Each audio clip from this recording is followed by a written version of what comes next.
In 1769, on the sunlit Mediterranean island of Corsica, a boy was born to a minor noble family. His name was Napoleon Bonaparte.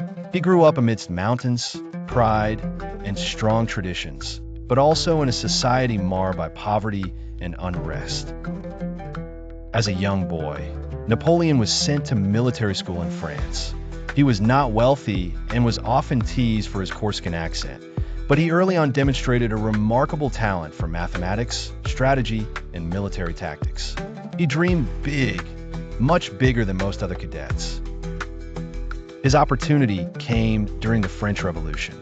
The nation was plunged into chaos, and Napoleon swiftly rose through the ranks by demonstrating determination, courage, and genius on the battlefield.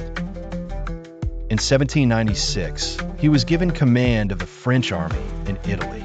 Here, he surprised everyone by defeating far stronger enemies with clever maneuvers and unconventional strategies. He became a national hero. However, Napoleon would not settle for just being a general. In 1799, he seized power in a coup and became the first consul, later the Emperor of France in 1804. He even crowned himself at Notre Dame, symbolizing that he owed his power to no one but himself. As emperor, he shaped a new Europe. He introduced the Napoleonic Code, which laid the foundation for modern legal systems. He reformed schools, the economy, and qualification systems.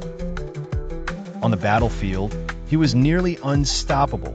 From Austerlitz to Jena, he led France to victory after victory. His armies marched through much of Europe, and he was feared, but also admired as a military genius. But power came at high cost. His ambition grew unchecked, and in 1812 he made his greatest mistake, the invasion of Russia. The harsh winter, hunger, and disease decimated his vast army.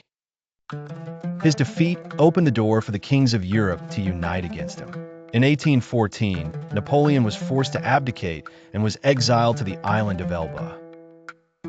But he refused to fade from history.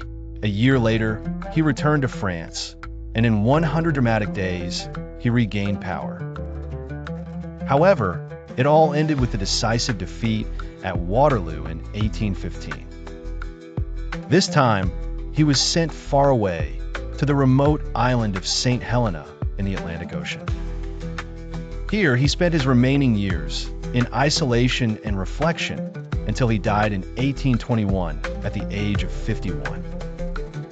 Napoleon left behind a paradox, a man who brought war and destruction, but also laws, order, and reforms that live on to this day. From a Corsican outsider to Europe's ruler, he became a symbol of how far ambition and will can drive a person, and how costly the dream of world dominance can be.